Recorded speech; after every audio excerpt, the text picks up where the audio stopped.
Hello and welcome to Insights in Action with Orange 142, where we interview agency leaders and business owners and business executives to uncover the journeys, the strategies, and the insights that drive their success. At Orange 142, we're all about transforming brand stories into impactful digital experiences through innovative media and marketing solutions. And today, I'm very lucky to be joined by Dan of Dental Tourism Colombia. How's it going, Dan? It's going great. I'm very happy to be here. Thanks so much. I'm really excited to have you here, Dan. And to start this off, I'd love to just understand a little bit more about your background and a little bit more about Dental Tourism Colombia. Sure. Yeah. I guess a little bit about me. So you can see in the background, and maybe the listeners can't see. I got guitars on my wall. That was the first business I really started. That's a high school band. I had to create a site, email list, market, all of that. College came around. I got involved in the startup scene and did a bunch of work there. But 8 years ago, my father and I started Dental Tourism Colombia. I'm first generation Colombian. He's Colombian, my mother's Colombian. And I guess growing up, whenever we had gone to Colombia, we had always gone to the dentist or went to the doctor because it's just so much more affordable there. My father, for 30 years, worked for IBM. And when he retired, he wanted to do something else. And he asked me I built him a website. And then after a website, I was like, hey, help me do this, help me do this, help me do this. So finally, I was like, we have to do this business together then if I'm going to be doing all this work. So now Right. that's where we're at. And the mission is really we bring international patients, mostly Americans, to Colombia to get premier dental care at a third of the price that they're used to. Predominantly, we focus on cosmetic work and like dental implants. Those are larger ticket items.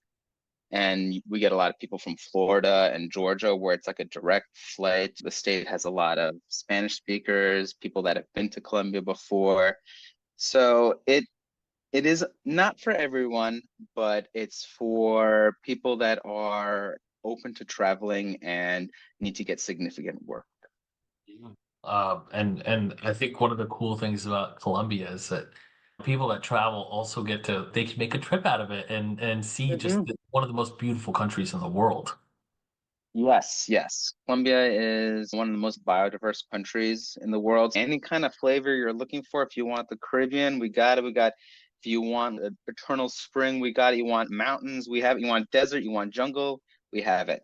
And it used to be just if you're going to come, you're going to come for vacation. But in the post-COVID world too, we have people that work remotely that yes, it's vacation, but they're not taking vacation days. Yeah. They're working at the hotel and then coming into the office for some time of the day and then going back to work, depending on the procedure as well. If you're getting dental implants, you're going home to watch Netflix for 3 days and not really work. Yeah, and that's super cool. I've always wanted to go to Colombia, big South America fan. But to talk a little bit more about DTC, what are the key elements that allow Colombian dental practices to maintain high standards while keeping prices low? Yeah. A lot of the dentists go to international like academies. They come to like a lot of them come to NYU to get dental work, not dental work, dental training done. Mm.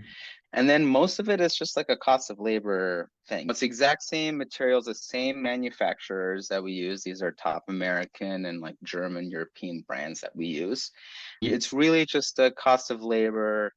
Everything in Colombia is a third price, pretty much. Your food, your rent, your whole life, and dental care is no different. And that's really where the savings are. If you're just going to come for a small procedure, it really doesn't make that much sense considering the flight and having to stay. But if you're looking for an implant or a series of implant, like if you need a whole mouth of implants and this is serious work, in the States, it can cost you like 60 plus $1,000. Yeah.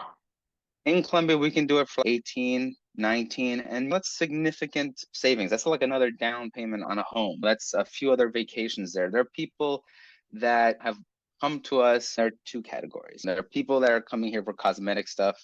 It's more of a want.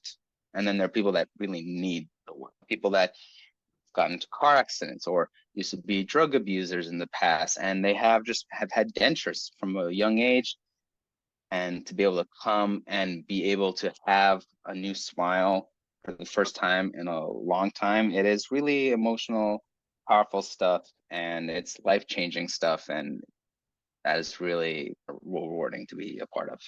Right. Yeah, absolutely. There's so much value in that inherently. And this is becoming a bigger thing, not just in dental, but also you see it with things like Turkey and their hair implants and whatnot. And Hmm.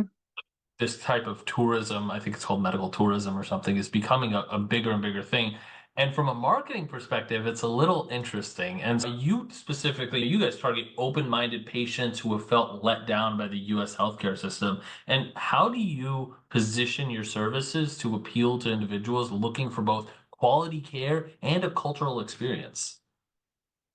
Yeah, for the most part, if we're talking real marketing jargon, I target just bottom of the funnel, people that have already convinced themselves I need to get dental care abroad. And they've already even thought, for the most part, I'm thinking about Colombia because you can go to Mexico, you can go to Turkey, you can go to all sorts of places. But Colombia has a strong reputation and it's very close, especially for the states I mentioned, like Florida and Georgia, direct boom flight.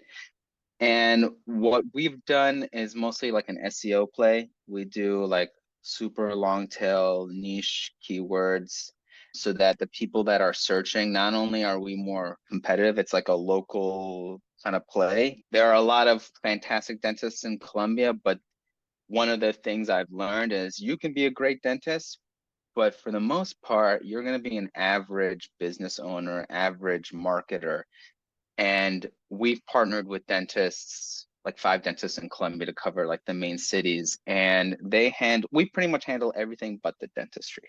Wow. So we get the marketing, we do the sales, we do the customer support, the patient care follow-up, the accounting. We pick you up from the airport, we get you dropped off at we do it all except for the dentistry. I can't do that, especially from here. It's it's mostly targeting the people that have already convinced themselves. There are, like on Instagram, big time influencers. Someone like Dr. Mario Montoya. He's got like millions. He's like close with Rick Ross. He's opening up a center in Atlanta. We rely on people like him to raise the whole tide. He does the hard work of one, educating people on dental tourism and even bringing people thinking about like Colombia. And we just position ourselves in the SEO game because he's got the Instagram thing pretty wrapped up. But SEO, we've been doing it for 8 years, and that's been our niche. Yeah, wow, that's super interesting. And I could see SEO being a huge play for that. Have you seen any success in things like paid and whether that's paid social or paid search? So we did paid at the start, and it was more, and maybe I did it incorrectly. Maybe you guys have a more sophisticated way of thinking about it now.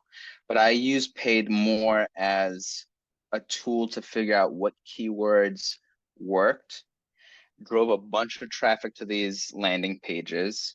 And then once I knew that these landing pages were converting, then I knew, oh, veneers in Colombia are is more important than, let's say, dental care in Colombia. Yeah. I'm gonna make landing page veneers, and I'm gonna write a bunch of blog posts, do the internal linking thing, and that was like, of course, that's one way. And then the other way is we do a free online consultation thing that keeps them on the site for a long time. And that's like good signals for Google, at least Yeah. that's what they say. I feel like I can barely trust whatever they say these days, but I think those two things have served us very well. And of course, that's just the top. And then Yeah. it's not as clean as other businesses' referrals because the barrier is so large. But of course, referrals play a huge Yeah. role in business and Yeah. reviews. Absolutely. No, that's super true. And when somebody has had a good experience going to a different country and getting work done and it's good quality work, they become your biggest advocates. And it's so much easier. They've probably got 4 or 5 other people that are looking for very similar services. Yeah, no, you're totally right. Because I think for a lot of people, a lot of Americans just don't travel abroad. So they're a little nervous about that idea. But the moment they know someone to have done it, it demystifies it, makes it less scary. And that's very powerful that way. Yeah. And so, in a competitive global market, you mentioned Turkey, you mentioned some other places. What differentiates dental tourism Colombia from other dental tourism providers in terms of like service quality and patient experience? Hmm. Truthfully, it's not a whole lot because, it's like dentistry, for the most part, you have these standards that you meet. If you do a good job in one place, will be the same as another place. I think for us, it's if you think about what the four P's, it's really about positioning. Okay. If you're thinking about Colombia, we're the option. And I think for the most part, they think about just through reputation of being a good country. Turkey has that reputation. You have South Korea as that reputation, but you don't hear, not to knock, I don't know, Indonesia or anything, but you don't hear, you think of Indonesia and you think of coffee, you think of other things. Like this country already has this reputation of being a good place for dental work. So we have that inbound, and it's mostly kind of positioning. In terms of saying how much better we are than like Turkey, I feel like we're very similar, and that kind of game and becomes like a price game, and it's Yeah. really about like a currency, and especially with the Turkish currency, that thing's been going crazy Yeah. lately. So it's hard to. We just play the game that we're also in the same time zone for the most part. It's a shorter flight as well. With Mexico, prices are a little more expensive, and I think a lot of Californians do Mexico, and we get like Florida and Georgia just again for like cheap close flights. There's reputations with countries that go up and down as well, depending on, I don't know, the climate in the US. That Yeah. can change. Yeah. Yeah. I don't want to get political, but if tariffs happen, who knows how that will Yeah. change things. It's a Both lot of Colombia and Mexico were threatened with tariffs, and yeah. it could really change business. Yeah, there's a lot of little variables, you know what I mean, that you always have to be wary of. With that being said, what's next on the horizon for dental tourism Colombia? What are you hoping to achieve within the next few years? I want to, for the most part now, it's been a B2C sort of play. Mhm. And I think it'd be interesting to do more of a B2B, talking to like medium-sized businesses, maybe in Florida and Georgia, talking about maybe some sort of like referral program, like a win-win.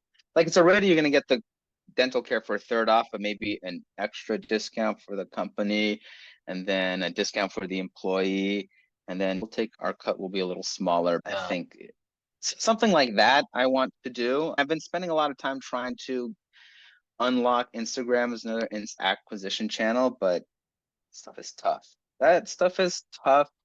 You're competing with supermodels and Netflix and PlayStation, yeah, and then you have to be like, hey, have you thought about going abroad and getting dental implants? And it's just it's a little tricky that way because again, it's like with SEO, they're already looking for you. yeah, With Instagram, I'm interrupting their business. I'm yeah, interrupting their fun time, their memes and stuff.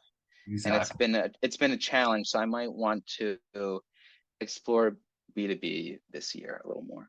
Yeah, that's a really good point because I think the biggest thing you try to overcome is trust. So I think on a visual platform, there's definitely influencer play. You know what I mean? If you, and I think it's a harder ask to ask of an influencer to come to to come to Colombia and talk about it. But if we, once you have somebody with a really good following, oh my God, that could be huge. I mean, I think you mentioned it with that influencer doctor that does his own thing. I don't know.